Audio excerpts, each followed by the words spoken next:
사랑과 은혜가 풍성하신 하나님, 지난밤도 주님의 날개 그늘 아래에서 저희를 눈동자와 같이 보호하여 주시고 기적의 새날을 새 아침을 열어주심에 감사를 드립니다. 하루의 첫 시간을 구별하여 주님 앞에 나온 우리의 심령 가운데 은혜의 말씀과 성령의 위로로 채워주시고 간절히 구하는 우리의 기도의 제목들마다 아름답게 응답하여 주시옵소서. 주님, 우리의 신앙이 날마다 더욱더 성숙하게 하여 주시어서 나의 뜻을 고집하며 주장하기보다 아버지 하나님의 마음과 그 뜻을 깊이 헤아려 알게 하여 주시고 하나님이 원하시는 하나님의 꿈이 우리의 비전이 되게 하여 주옵소서. 예수님의 크신 이름으로 기도드리옵나이다. 아멘. 하나님 말씀임 신약 마가복음 5장 21절부터 34절까지 말씀입니다. 마가복음 5장 21절부터 34절까지 말씀. 한 목소리로 합독하시겠습니다. 예수께서 배를 타시고 다시 맞은편으로 건너가시니 큰 무리가 그에게로 모이거늘 이에 바닷가에 계시더니 회당장 중에 하나인 야이로라 하는 이가 와서 예수를 보고 발 아래 엎드려 간곡히 구하여 이르되 내 어린 딸이 죽게 되었사오니 오셔서 그 위에 손을 얹으사 그로 구원을 받아 살게 하소서 하거늘 이에 그와 함께 가실새 큰 무리가 따라가며 애워싸 밀더라. 12해를 혈루증으로 알아온 한 여자가 있어 많은 의사에게 많은 괴로움을 받았고 가진 것도 다 허비하였으되 아무 효험이 없고 도리어 더 중하여졌던 차에 예수의 소문을 듣고 무리 가운데 끼어 뒤로 와서 그의 옷에 손을 대니 이는 내가 그의 옷에만 손을 대어도 구원을 받으리라 생각함일러라. 이에 그의 혈루 근원이 곧 마름에 병이 나은 줄을 몸에 깨달으니라. 예수께서 그 능력이 자기에게서 나간 줄을 곧 스스로 아시고 무리 가운데서 돌이켜 말씀하시되 누가 내 옷에 손을 대었느냐 하시니 제자들이 여짜오되 무리가 에워싸 미는 것을 보시며 누가 내게 손을 대었느냐 물으시나이까 하되 예수께서 이 일 행한 여자를 보려고 둘러보시니 여자가 자기에게 이루어진 일을 알고 두려워하여 떨며 와서 그 앞에 엎드려 모든 사실을 여쭈니 예수께서 이르시되 딸아 너의 믿음이 너를 구원하였으니 평안히 가라. 너의 병에서 놓여 건강할지어다. 아멘. 이 아침도 우리의 행복을 위하여 주시는 귀한 말씀에 귀 기울여 청종하는 모든 분들이 되시기를 주님의 이름으로 축복합니다. 거라사인의 지방에 가셔서 군대 귀신 들린 자를 치유하신 예수님께서 다시 배에 타셔서 전날 계시던 갈릴리 호수의 건너편 지역으로 돌아오셨다라는 말씀으로 오늘 본문이 시작됩니다. 21절 말씀 다시 볼까요? 예수께서 배를 타시고 다시 맞은편으로 건너가시니 큰 무리가 그에게로 모이거늘 이에 바닷가에 계시더니. 그런데 엄청나게 모여있는 이 인파를 군중들을 해치고 한 남성이 예수님께 나와 그 발 앞에 엎드립니다. 다 주목했겠죠, 그 많은 사람들이. 그리고 그 엎드린 사람이 누구인지 알아보는 사람들은 다 깜짝 놀랐을 거예요. 야이로라는 이름을 가진 이 남자는 가버나움 회당 가운데 하나를 맡아서 담당하고 있었던 회당장이었기 때문이죠. 22절 말씀, 회당장 중에 하나인 야이로라 하는 이가 와서 예수를 보고 발 아래 엎드려. 유대인들은 여기저기 흩어져 살면서 모이는 곳마다 거주 지역에 회당이라는 것을 세웠습니다. 회당은 하나님의 말씀인 율법을 강해하고 또 모여서 예배하기 위한 유대인들의 집합할 수 있는 그 집합소였어요. 주로 이들은 안식일에 모여서 예배를 드렸는데 또 사도행전을 보면 이 회당이 사도들이 복음을 전파하기 위한 장소로도 사용했음을 우리는 알 수 있습니다. 그러니까 유대인들이 안식일마다 모여있는 자리였으니까요. 이 회당을 관리하고 또 예배를 또 집례하고 이런 사람들이 각 회당마다 10명씩 있었는데 그 10명 가운데 가장 원로들, 가장 이렇게 경험이 많고 또 연륜이 있는 3명들이 돌아가면서 회당장이라는 직임을 맡았다고 합니다. 그래서 이 세 명의 회당장이 이제 다른 이 회당을 관리하는 다른 이 관리자들을 감독하고 또 전체 회당을 관리했던 것이죠. 자, 그러니까 오늘 말씀에 등장하고 있는 이 예수님을 찾아와 그 발 앞에 엎드린 이 야이로라는 인물이 회당장이었다는 것은 그가 어느 정도 사회적이고 종교적인 명예와 권력을 가지고 있었던 인물이었으며 사람들에게도 존경을 받는 위치에 있었던 유대 사회의 지도자 계층이었음을 말해주고 있는 것입니다. 예수님보다도 나이도 훨씬 더 많았을 거예요, 아마. 그런데 그가 오늘 말씀에 예수님의 발 앞에 마치 주인 앞에 엎드린 종처럼, 왕 앞에 엎드려진 것처럼 그 종의 모습으로 엎드렸다는 것입니다. 하나님 앞에서 엎드리듯이. 자, 회당장 야이로가 이 수많은 무리들의 시선 앞에서 자신의 위신과 체면을 내려놓고 이렇게까지 행동할 수 있었던 이유가 무엇일까요? 오직 이 예수님만이 자신을 구원해 줄, 지금 자신이 처한 이 고통스러운, 누구도 해결해 줄 수 없는 이 문제와 이 고통을 해결해 주시고 또 이 상황 가운데에서 나를 건져내 주실 구원자로 믿었기 때문인 줄로 믿습니다. 그 믿음이 있었기 때문에 나 회당장인데 어떻게 내가 저기를 나가, 내가 어떻게 저기 가서 엎드려, 계산하지 않았던 거예요. 여러분은 예수님을 정말 주와 그리스도로 고백하고 계십니까? 또 우리의 영혼뿐만이 아니라 우리가 살면서 만나는 인생의 모든 고통과 아픔으로부터 건져내어 주실 유일한 분이 정말 예수님이심을 여러분 믿으십니까? 우리가 정말 이 믿음을 가진 자들이라면 주저없이 주님께 언제나 나아가 주님의 발 앞에 엎드릴 수 있어야 할 줄로 믿습니다. 오늘도 이 새벽에 나오신 분들은 비가 억수같이 쏟아지는데 오셨잖아요. 그 믿음이 있기 때문에 나오신 줄로 믿습니다. 상황과 환경을 핑계대지 않고 또 사람들의 시선과 평가를 두려워하지 않고 주님만 바라보고 주님 앞에 나와 엎드려 부르짖는 것이 믿음입니다. 23절을 볼까요? 이 야이로가 엎드려서 어떻게 하죠? 간곡히 구하여 이르되, 간절하게 진지하게 주님께 구합니다. 기도했다는 얘기죠. 내 어린 딸이 죽게 되었사오니, 이제 이후 42절 말씀을 보니까 이 딸이 12살이 되었다고 해요. 죽게 되었사오니 오셔서 그 위에 손을 얹으사 그로 구원을 받아 살게 하소서 하거늘. 여기서 구원을 받는다는 것은 천국 간다는 의미는 아니죠. 이 병에서 고침받게 해달라는 거죠. 좀 고쳐달라는 이야기입니다. 살게 하소서라는 말을 유추해 보았을 때 아마 이제 죽음에 이르는 병에 걸려서 그 누구도 고칠 수 없는 상황 가운데 죽음만을 기다리고 있었던 상황이라는 것을 우리는 알 수 있습니다. 그래서 우리 집에 와주세요, 예수님. 내 딸에게, 지금 죽어가는 내 딸에게 손을 얹어주세요라고 예수님께 간구하고 있죠. 그러니까 그의 안에 있었던 믿음이 무엇입니까? 그가 이렇게 이야기하고 그가 엎드릴 수 있었던 것은 그의 안에 믿음이 있었기 때문에 그 믿음이 작동한 것인데요, 그가 가졌던 믿음은 예수님께서 내 집에 오셔서 불치의 병에 걸려 죽어가는 나의 딸아이에게 손을 얹어주시기만 한다면 그 병이 나음을 입을 것이라는 믿음이 있었던 것이죠. 그래서 그 믿음을 가지고 주님을 찾아오고 주님께 나아와서 엎드려 간절히 구했던 것입니다. 예수님께서는 이 그의 요청을 허락하시고 이제 그의 집을 향하여서 출발하시죠. 자, 여기서 잠깐 멈춰서 생각해 볼 문제가 있는데요, 우리는 이미 예수님의 여러 말씀들을 잘 알고 있습니다. 복음서를 통하여서요. 그래서 예수님께서 손을 대고 물론 병을 치유하신 기사들도 있지만 말씀만으로도 예수님께서는 충분히 이 야이로의 죽어가는 딸을 고치실 수 있는 분임을 저 여러분은 믿지 않으십니까? 자, 그런데 오늘은 친히 그의 집에 가고 계시죠.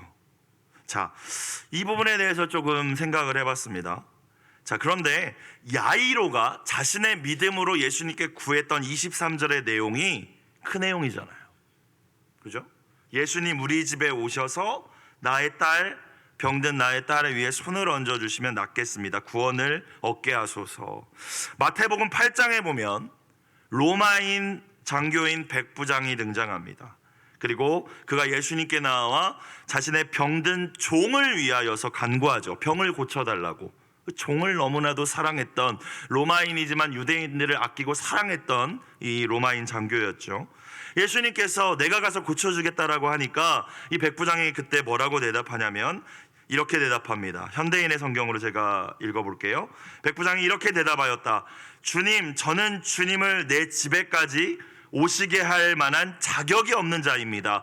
그저 나으라는 말씀만 한마디 해주십시오. 그러면 제 하인이 나을 것입니다. 저도 윗사람을 모시고 있는 사람인데 또 아래에도 부하들이 있는데 제 말 한마디면, 가라 하면 부하들이 가고 오라 하면 내 하인들이 이 일을 합니다. 그러니까 말씀만 해주세요. 예수님의 말씀만으로 충분하다는 믿음이 그에게 있었고, 예수님은 또 그 믿음을 엄청나게 칭찬하시죠. 이스라엘에서도 이런 믿음을 본 적이 없다. 그리고 정말로 그 자리에서 말씀으로 그 종을 그 시각에 고쳐주십니다. 저는 지금 이 이야기를 말씀을 드리는 게 오늘 등장하는 야이로의 믿음을 폄하하고자 하는 것이 아니라, 제가 드리고자 하는 말씀은 여러분 믿음에도 수준이 다 다르다라는 것을 저는 봤어요. 여러분, 그리고 예수님께서는 언제나 그 믿음대로 응답하시고 역사하시더라고요. 여러분, 예수님을 향한 여러분의 믿음의 현주소는 어디이십니까? 주님 앞에 무리를 뚫고 나오실 수 있는 믿음, 그 발 앞에 엎드릴 수 있는 믿음, 주님이 그런데 내 집에 가주셔서 손을 얹어주셔야만 낫는다는 믿음, 아니면 말씀만 하시면 충분하다는 믿음, 여러분 어떤 믿음이 우리의 현 주소인지 이 아침 먼저 돌아보실 수 있기를 주님의 이름으로 축복합니다. 예수님의 주권, 주님의 말씀의 권위를 내가 전적으로 인정하며 신뢰하는 것이 우리가 진정 궁극적으로 목표로 삼아야 할 성숙한 믿음임을, 우리가 함께 나아가야 할 표대임을 기억하실 수 있는 이 아침이 되기를 축복합니다. 자, 이제 죽어가는 딸을 생각하며 예수님과 함께 야이로는 이제 자신의 집을 향하여서 나아갑니다. 마음은 급하기만 한데 이 진행 속도가 너무 느린 거예요. 빨리 갈 수가 없는 상황이었다는 것이죠. 너무나도 많은 무리가 지금 예수님을 둘러싸고 있는 상황이지 않습니까? 예수님을 다 에워싸서 여리 밀고 이리 밀고 저리 밀고 하는 상황이라 한시가 급한데 지금 빨리 갈 수가 없는 상황이었어요. 자, 24절을 볼까요? 이에 그와 함께 가실새 큰 무리가 따라가며 에워싸 밀더라. 이 사람들이 예수님 밀고 저 사람들이 밀고, 자, 이런 상황입니다. 자, 그런데 그 무리 가운데 장면이 전환되면서요, 다른 이들과 그 자리에 섞여 있어서는 안 될 한 부정한 여인이 등장합니다. 유대 정결규례상 그 자리에 같이 있으면 안 되는 여인이 있었다는 거예요. 25절, 12해를 12년을 혈루증으로 알아온 한 여자가 거기에 있었다라고 얘기합니다. 혈루증의 원어적인 의미는 피의 유출입니다. 피를 흘리다. 여인이 월경할 때와 같이 멈추지 않고 하혈하는 증상이죠. 부정출혈이라고도 우리가 부르지 않습니까? 레위기 말씀 정결법에 의하면 이 혈루증을 앓고 있는 여인은 월경하는 여인과 동일하게 간주되었고 사람들과의 접촉이 금지되었습니다. 자, 이 여인은 몸은 고통스럽고 몸만 고통스럽고 불편할 뿐만이 아니라, 그러니까 정상적인 인간관계를 아마 할 수 없었을 거예요. 12년 동안이요. 사회활동도 할 수 없었을 것입니다. 사람들은 아마 그녀가 유출병에 걸렸다는 것을 아는 사람들은 부정하다, 낙인을 찍어버렸을 거예요. 12년이나 저렇게 고생했는데 저렇게 기도를 하고 저렇게 의사를 찾아다니는데 안 나서 하나님도 버리셨나 보다, 이렇게 수군거리는 사람들도 있었을 것이라 생각이 듭니다. 12년 동안이나 고통 속에서 살아온 한 여인, 그 여인의 상태를 26절에 가면 더 자세하게 마가는 묘사하고 있죠. 자, 어떤 여인이었다고 합니까? 많은 의사에게 많은 괴로움을 받았고 치료받느냐고 많이 고생했다라는 의미입니다. 가진 것도 다 허비하였을 때 이 병원에 돈 갖다 주고 저 의사한테 돈 갖다 주고 재산도 이제 돈도 하나도 없어요. 아무 효험이 없고 도리어 더 중하였던 차에라고 이야기를 하죠. 고쳐보기 위해서 12년 동안 안 해본 방법이 없는데, 가지고 있는 재산도 이제 다 써버렸는데 결과는 더 악화된 상태였다는 것입니다. 그녀에게 이제 무슨 소망이 있었겠습니까? 아무 소망이 없었을 거예요. 살아도 살아있는 것이 아니었을 겁니다. 잠들 때마다 내일이 오지 않았으면 아마 생각하지 않았을까요? 그런데 그 여인이 어느 날 예수님의 소문을 듣게 되었습니다. 나사렛 예수라는 선지자가 나타났는데 어떤 병이든지 고쳐주더라, 귀신들도 도망가더라, 이 소문을 들었겠죠. 그리고 그 소문을 듣고 이 여인의 마음속에 예수님을 향한 믿음이 생겼을 것입니다. 그 예수님이라는 분이라면 내 병을 고치실 수 있지 않을까? 아니야, 고치실 수 있을 것 같아. 그분이라면 나의 구원자가 되어주실 거야 라는 믿음이 싹트기 시작했다는 거죠. 사랑하는 여러분, 예수님을 모르는 세상 사람들, 또 고통 가운데 삶의 소망을 다 잃어버린 사람들에게, 그 누군가에게 예수님의 이야기를, 그 소문을 들려줄 수 있는 저와 여러분이 되시기를 주님의 이름으로 축복합니다. 오늘 이 여인도 누군가가 들려준 예수님의 그 이야기를 듣고 예수님 앞으로 나온 것이라고 27절에 이야기를 하지 않습니까? 예수의 소문을 듣고. 오늘 내가 예수님의 이야기를 꼭 들려줘야 할 사람, 삶의 소망을 다 잃어버려서 예수님께로 인도해야 할 그 혈루증 걸린 한 여인과 같은 사람이 분명히 있다는 사실입니다. 예수님께서 자신을 치유하실 수 있다는 믿음은 이 여인에게 생겼지만 이제 고민했을 거예요. 나는 혈루증을 걸린 부정한 여인인데 어떻게 사람들 앞에 나가지? 사람들도 보통 모인 게 아니잖아요. 지금 뚫고 나가야 되고 예수님 앞까지 나아가야 됩니다. 부정한 여인인 내가 어떻게 그분 앞에 나아갈까? 사람들이 나를 알아보기라도 하면 돌을 던질 텐데 어떡할까? 오만 가지 아마 생각이 들고 고민이 들고 막 갈등이 들었을 것 같아요. 그 고민 가운데 이 여인이 내린 결론은 자신이 누군지 철저하게 숨긴 다음에 무리 속에 숨어 들어가서 예수님 지나가시는 그 순간 예수님 입고 계신 그 옷에만 손을 대야겠다라는 결론이었어요. 자, 27절 28절, 예수의 소문을 듣고 무리 가운데 끼어 뒤로 와서 그의 옷에 손을 대니, 28절, 이는 내가 그의 옷에만 손을 대어도 구원을 받으리라, 병이 나으리라 생각하밀러라. 자, 그녀가 가졌던 믿음, 예수님이 나를 고쳐주실 수 있어, 예수님이라면 나의 구원자가 되실 거야, 이 믿음인데 그 믿음으로 선택한 것은 예수님의 내가 옷만 터치해도 나음을 입을 거야. 아까 회당장 야이로는 예수님이 우리 집에 오셔서 나의 딸에게 손을 얹으시면 내 딸이 낫겠습니다. 이 여인이 가졌던 믿음은 내가 가서 옷이라도 만지면 예수님의 그 능력이 흘러나와서 나를 고쳐주실 거야 라는 믿음이 있었던 것이죠. 자, 이 믿음대로 오늘 또 역사가 일어나지 않습니까? 회당장 야이로도, 혈루증 걸린 여인도 예수님의 이야기를 들었겠죠. 예수님께서 연약한 자, 가난한 자, 병든 자들에게 사랑과 긍휼을 차별 없이 베풀어 주시는 분이시라는 것을 듣고 어떤 병자도 예수님께 나아가면 고침을 받더라, 이 이야기를 들었을 거예요. 그분이 우리가 그토록 기다려온 메시아일지도 모른다, 이런 이야기도 아마 들었을 것입니다. 그리고 그 이야기를 듣고 그들이 받아들임으로 그 안에 생긴 것이 있는데 그것이 무엇입니까? 믿음입니다. 믿음은 뭐에서 나요? 들음에서 나고 들음은 그리스도의 말씀으로 비롯되죠. 여러분, 그런데 이 믿음이라는 것이 무엇입니까? 생각이 바뀌는 것으로 출발하는 것 같아요. 생각이 바뀌는 겁니다. 여러분, 믿음을 갖는다는 건요, 생각이 바뀌는 거예요. 일단 1단계는 그렇습니다. 예수님께 소망을 두는 생각을 품게 되는 것이죠. 오늘 두 사람이 그렇지 않습니까? 이 두 사람은 그냥 딸이 죽기만을 기다리던지 혈루증 걸려다 죽기만을 기다리던지 그런 상황에 있던 여인들인데 듣고 믿음이 생기자 생각이 바뀌었습니다. 예수님은 나의 구원자이시다. 생각이 바뀌었다는 것이죠. 나는 아무것도 할 수 없지만 그분은 모든 것을 하실 수 있기에 그분을 의지해 봐야겠다라는 생각이 들었다는 것입니다. 내 딸은 이제 죽을 수밖에 없어 라는 생각에서 예수님이시라면 내 딸을 살리실 수 있어. 왜냐하면 그분은 그리스도시니까. 나는 이제 고침받을 수 없어, 나는 부정한 여인이야, 나는 소망이 없어, 이런 생각에서, 하지만 예수님께 나아가면 예수님은 내 병을 고치실 수 있을 거야. 아니, 그 옷에만 손을 대도 나는 나음을 입을 수 있어. 왜냐하면 그분은 구원자시니까. 생각이 바뀌었다는 것이죠. 여러분, 그리고 그런데 이 생각에서만 머무르면 안 되죠. 이 믿음이 진짜 살아있는 믿음이 되기 위하여서 한 가지 조건이 있습니다. 생각으로 그치지 않고 행동해야 한다는 것입니다. 그렇기 때문에 그들이 내린 결론이 뭐예요? 그분은 구원자이시기 때문에, 그분은 치유자이시기 때문에 나는 무슨 일이 있어도 어떻게 해서든 그분께 나아가겠어 결단하고 나아갔죠. 어떻게 해서라도 그분의 옷자락이라도 만지고 말 거야 결단했고 나아가서 옷자락을 만졌죠. 여러분, 초대교회 지도자 야고보가 이야기합니다. 영혼이 없는 몸이 죽은 것처럼 행함이 없는 믿음은 죽은 것이다. 사랑하는 여러분, 저와 여러분의 믿음은 살아있는 믿음입니까?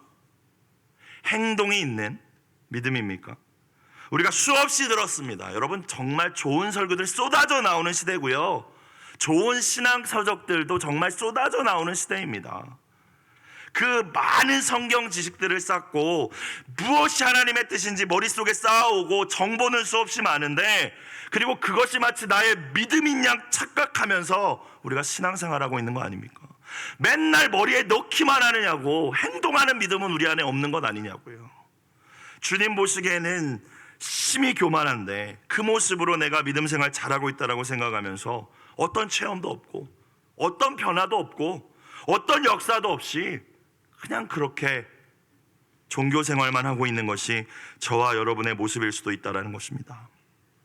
성흥교회에 부목사로 와서 중고등부를 6년 동안 담당했습니다. 중2 때 처음 만난 아이가 어제 군에 들어갔어요. 그 6년이 지난 거예요. 아이들을 보면서도 믿음이 정말 성숙해지는 경우가 6년 동안 자라면서 있었고요, 별반 변화가 없는 경우가 있었고, 아예 믿음의 자리에서 이탈하여서 교회 공동체를 떠난 아이들도 있었습니다. 그런데 믿음이 성숙해지는 아이들을 제가 들여봤을 때 공통적인 특징이 있었어요. 여러분, 근데 이건 아이들뿐만이 아니라 저와 여러분도 마찬가지입니다. 공통적인 특징이 무엇일까요? 말씀을 일단 잘 듣는다는 거예요. 예배를 드리는 태도가 다르다는 것입니다. 그리고 그걸 듣고 뭔가를 결단했다는 거예요. 결단해라고 시켜서 결단한 게 아니라 이거 하라고 시켜서 결단한 적 없고 말씀을 듣고 스스로 결단했다는 거예요. 그리고 넘어지고 실수하고 작심삼일로 끝날지라도 결단한 걸 해보려는 그 노력이, 그 행동이, 그 액션이 있었던 아이들이었습니다. 믿음으로 살아보려고 몸부림치며 행동하던 아이들, 기도하자 그럼 기도의 자리에 모이고, 성경 좀 읽어보자 성경을 읽어보고, 수련회 하자 그러면 수련회 참석했던 그 아이들이 지나보니까 6년을 지나보니까 성숙해 있었어요. 놀랍게도. 여러분, 믿음의 출발은 들음이고 또 우리의 생각의 변화로 시작되는 게 맞지만 거기서 그친다면 그 믿음은 죽은 믿음이라고 성경은 이야기합니다. 어떤 역사도 일으킬 수 없는 믿음입니다.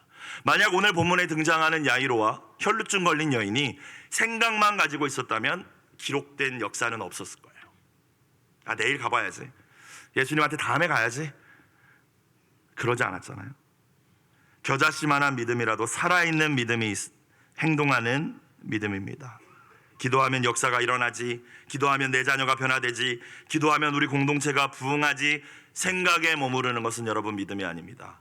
그 생각을 주셨다면 기도할 수 있는, 행동할 수 있는 저와 여러분이 되시길 주의 이름으로 축원합니다. 자, 믿음으로 용기를 내어 주님께 나아가 주님의 옷자락에 손을 댄 여인에게 어떤 일이 일어납니까? 29절. 이에 그의 혈루의 근원이 곧 마름에 병의 원인이 사라졌다라는 것입니다. 암이라면 암이 사라졌다는 거예요. 그 즉시요. 예수님의 옷이 무슨 신통방통해서 그렇겠습니까? 그러면 밀면서 사람들이, 예수님하고 부딪힌 사람들이 다 치유받아야죠? 아니잖아요. 이 여인의 믿음으로 역사한 것이죠. 병이 나은 줄을 여인이 몸에 깨달으니라. 그 찰나의 순간 여인이 피가 멈춘 것을 알았을 거예요. 자기 몸에 일어나는 변화니까. 얼마나 놀랐을까요? 얼마나 또 경외함을 느끼며 두려웠을까요? 얼마나 기쁘고 감격스러웠을까요? 저는 아마 그냥 얼음처럼 서서 움직일 수조차 없었다고 상상을 한번 해봅니다. 이러고 있었을 거예요, 아마. 그런데 그때 갑자기 예수님께서 이 여인을 찾으시죠. 30절. 예수께서 그 능력이 자기에게서 나간 줄을 곧 스스로 아시고, 자, 예수님의 능력이 치유의 역사를 일으키셨다는 사실을 예수님은 아셨던 것입니다. 32절에 가서 보니까 이 여인이 치유받았음도 예수님은 알고 계셨어요. 그런데 물어보시죠. 무리 가운데 돌이켜 말씀하시되 누가 내 옷에 손대었냐? 그러니까 제자들은 31절에 예수님, 사람이 이렇게 많은데 다 옷에 손을 대죠, 이렇게 이제 이야기하지 않습니까? 근데 그런 질문을 하십니까? 예수님의 질문의 의도가 그게 아니죠. 누가 믿음을 가지고 나에게 나왔냐, 이 말이죠. 누군가에게 지금 치유의 역사가 일어났다.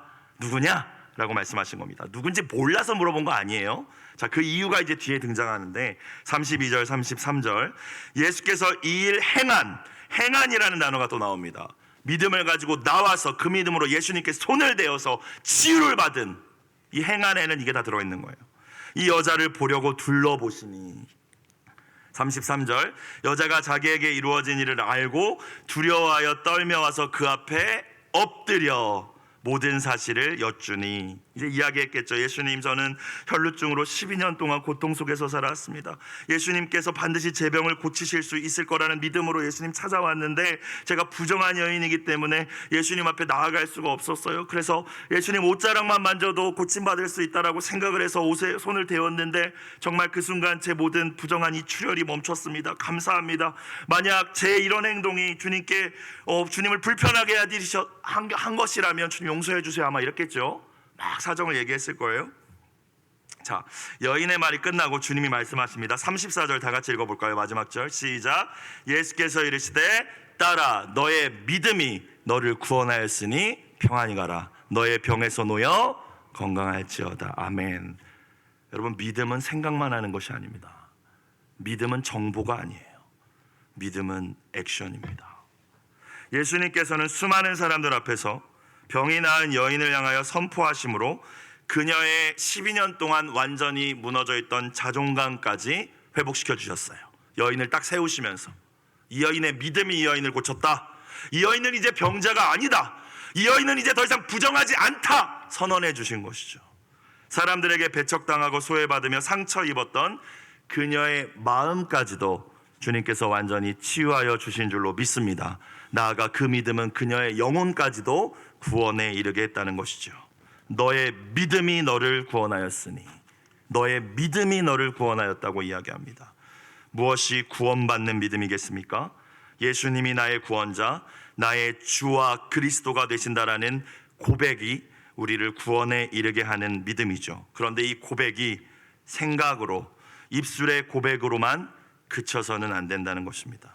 정말 예수님이 여러분의 주와 그리스도가 되신다면 반드시 우리의 삶으로, 행함으로, 결단으로, 재헌신으로 그 믿음이 이어져야 할 줄로 믿습니다. 오늘 말씀은 절망의 끝자락에 서 있던 두 사람의 이야기로 시작됩니다. 그런데 이들의 결론은 결국 기쁨과 환희와 감격으로 마무리되죠. 내일 말씀에 이제 야이로의 딸이 살아나는 말씀이 이어집니다. 결국 죽거든요. 근데 다시 살아납니다. 그들 모두 절망의 자리에서 예수님을 소망으로 붙들었습니다. 그들 모두 소망 대신 예수님께 믿음으로 나아갔습니다.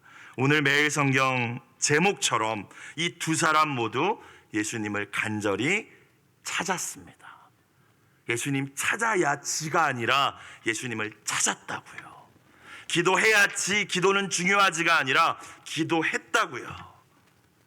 오늘 매일 성경 공동체 기도 제목 뭐라고 나와 있나요? 제 모든 것을 다 잃더라도 예수님을 얻고 믿음만은 지킬 수 있도록 도와주소서. 이 기도 제목 가지고 이 새벽 기도하시고 또 우리의 자녀들을 위하여 기도하시고 승리하는 오늘 한날의 귀한 삶과 여러분의 신앙이 되시기를 주님의 이름으로 축복합니다. 기도드리겠습니다. 사랑과 은혜가 풍성하신 아버지 하나님, 저희에게 믿음을 더하여 주시옵소서.